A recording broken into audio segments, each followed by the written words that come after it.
In today's video, I'm going to teach you how to hyperlink a text in Canva. Whether you're creating a presentation, a resume, or a digital brochure, adding a link to your text helps your audience jump straight to a website or move smoothly between pages in your design. Start by opening your project in Canva and make sure you're in the editor with your design on the screen. Click the text you want to make clickable. You can highlight a specific word or phrase if you only want part of the text to be linked, or simply select the entire text box if the whole thing should go to the same place. Being intentional here keeps your design clean and your links clear. Now, right-click on the selected text and choose Link from the menu that appears.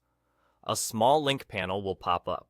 If you're sending people to a website, paste or type the full web address in the field. It's best to include the full URL with HTTPS so Canva recognizes it correctly. After entering the link, confirm it in the panel to apply.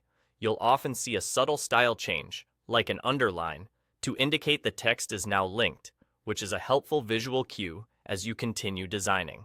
If you want to link to another page inside the same Canva document instead of an external website, use the small menu in that same link panel to choose a page. Pick the page you want your viewers to jump to. This is especially useful for multi-page documents like interactive guides, portfolios, or slide decks where you want to create a simple table of contents or navigate to sections. A quick note on how links behave.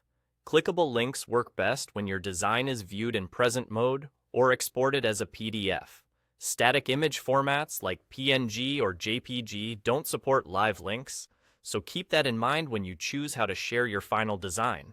For clarity and accessibility, use descriptive link text instead of pasting raw URLs into your layout. Phrases like, "View the full schedule" or "Read the case study" make it obvious where the link goes and keep your design neat. Also, avoid stacking multiple links too close together in the same text box, as it can be harder for viewers to click the right one. And that's it. You've selected your text, right-click to add a link, and either attached a web address or connected it to a page in your design. Simple, fast, and incredibly useful for creating interactive content in Canva.